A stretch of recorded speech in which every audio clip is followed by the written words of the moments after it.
تصور کریں اگر آپ کے ہاتھ میں وقت کو کنٹرول کرنے کی طاقت آ جائے اور آپ ٹائم کو ریورس یا فارورڈ کر سکیں۔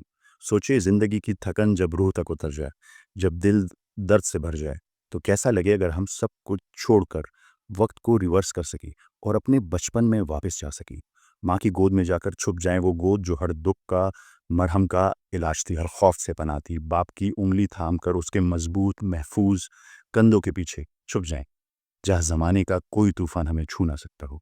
بچپن کی بے فکری اور خوشیوں میں کہیں گم ہو جائیں، جیسے کہ غنی خان بابا کہتے ہیں، بے پرواہ لکلولے وے پگلونو گرزے دلے اور چٹول عمر معشوم وے پو بلا نہ اوڑے دلے دو دنیا دو اگسترگو بے خبر اگر سے دلے اور چٹول عمر معشوم وے پو بلا نہ اوڑے دلے۔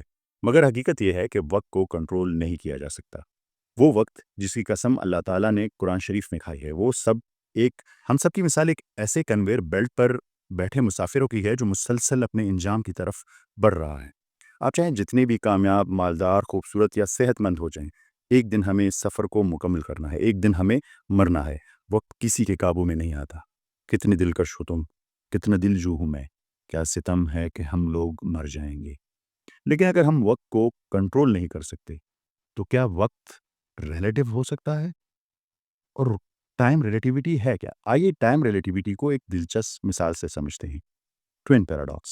فرض کریں کہ آپ کے دو جڑواں بچے ہیں یا دو افراد جو جڑواں ہیں جنہیں آپ جانتے ہیں۔ کیا یہ ممکن ہے کہ وقت کے ساتھ ایک کی عمر 5 سال ہو جائے اور دوسرے کی عمر 20 یا 30 سال ہو جائے؟ آپ فوراً کہیں گے کہ نہیں، یہ ممکن نہیں۔ لیکن فزکس، آئنسٹائن اور اس کی جنرل تھیوری آف ریلیٹیوٹی اور اسپیشل تھیوری آف ریلیٹیوٹی کچھ اور ہی کہتی ہے۔ وہ کہتی ہے کہ یہ بالکل ممکن ہے۔ جنرل تھیوری آف ریلیٹیوٹی کے مطابق جہاں پہ گریویٹی بہت زیادہ ہو وہاں وقت آہستہ چلنے لگتا ہے۔ مثال کے طور پر بلیک ہول کے قریب جہاں گریویٹی بہت طاقتور ہوتی ہے وہاں وقت سست ہو جاتا ہے۔ فلم انٹرسٹیلر میں ملر پلانٹ پر صرف 1 گھنٹہ گزارا، لیکن زمین پر اس دوران پورے 7 سال گزر چکے تھے۔ یہ ہے وقت کی ریلیٹیوٹی۔ اور اسپیشل تھیوری آف ریلیٹیوٹی کے مطابق جتنی زیادہ رفتار سے آپ سفر کریں گے وقت آپ کے لیے اتنا سلو ہو جائے گا، سست ہو جائے گا۔ اگر آپ روشنی کی رفتار سے چلنے لگیں گے تو وقت رکنے لگتا ہے، آپ کے لیے وقت فریز ہو جاتا ہے۔ یہ دونوں نظریے ثابت کرتے ہیں کہ وقت ریلیٹیو ہو سکتا ہے۔ انہی تصورات کی بنیاد پر ایک اور عجیب مگر سائنسی نظریہ سامنے آیا جسے ٹائم ببل کہتے ہیں۔ یہ وہ جگہ ہوتی ہے جہاں وقت باقی دنیا کے مقابلے میں مختلف رفتار سے گزرتا ہے۔ یہ ایک ایسا تصور ہے جس کے مطابق زمین پر بھی کچھ مخصوص مقامات ہو سکتے ہیں جہاں ٹائم ریلیٹیو ہو جاتا ہے۔ زمین پر نہ تو بلیک ہول کی گریویٹی ہے اور نہ کوئی چیز اسپیڈ آف لائٹ سے چل سکتی ہے، لیکن پھر بھی کچھ زونز ہو سکتے ہیں جہاں وقت کی روانی بدل جاتی ہے اور سلو ہو جاتی ہے۔ ان جگہوں کو ٹائم ببل کہا جاتا ہے، جو کہ ایگزاٹک میٹر سے گھری ہوتی ہیں۔ ایگزاٹک میٹر کیا ہوتا ہے؟ ایک ایسا نظریاتی مادہ جس کی توانائی یا ماس منفی ہوتا ہے۔ یہ کوئی عام چیز نہیں بلکہ ایسا مفروضاتی مادہ ہے جس کا وجود ابھی تک صرف سائنسی نظریات اور میتھمیٹیکل ماڈلز میں موجود ہے۔ ٹائم ببلز کو بنانے اور مستحکم سٹیبل رکھنے کے لیے اس ایگزاٹک میٹر کی ضرورت ہوتی ہے، کیونکہ یہ وقت کو موڑنے یا سست کرنے کی صلاحیت رکھتا ہے۔ تصور کریں کہ آپ ایک کیف میں ہیں، ایک غار میں ہیں جو ایگزاٹک میٹر سے گھرا ہوا ہے۔ جسی طرح پانی عام حالات میں بہتا ہے مگر اگر سخت سردی ہو تو وہ جم کر برف بن جاتا ہے، بالکل ویسے ہی اگر وقت کو ایگزاٹک میٹر گھیر لے تو وہ جم سا جاتا ہے، سلو ہو جاتا ہے۔ اگر آپ اس غار میں صرف 10 منٹ گزاریں گے تو ممکن ہے باہر کی دنیا میں 10 سال گزر جائیں۔ لیکن رکیے، کیا یہ آپ کو سورہ کہف کی مشہور کہانی کی یاد نہیں دلاتا؟ اصحاب کہف کا وہ واقعہ قرآن شریف نے جو 1400 سال پہلے جس کی مثال دی تھی۔ اصحاب کہف کا واقعہ کیا تھا؟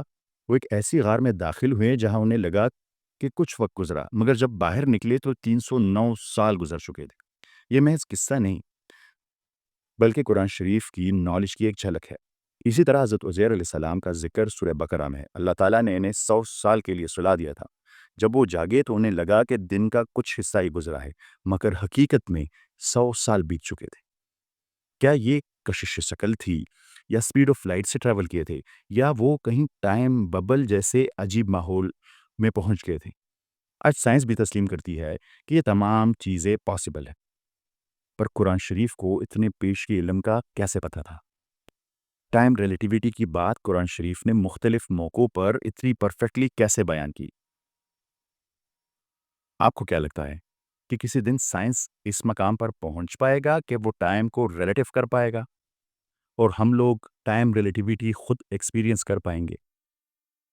یہ تھی ہماری سیریز غور و فکر کی 20ویں قسط۔ اگلی قسط میں جب ہم ملیں گے تو اسپیڈ آف لائٹ پر بات کریں گے اور یہ جانیں گے کہ اسپیڈ آف لائٹ اور قرآن شریف کا آپس میں کیا تعلق ہے اور ورم ہولز کیا ہیں جسے آئنسٹائن روزن برجز کہتا ہے۔ آپ سب کی توجہ کا بہت بہت شکریہ، ملتے ہیں اگلی قسط میں، تب تک کے لیے اللہ حافظ۔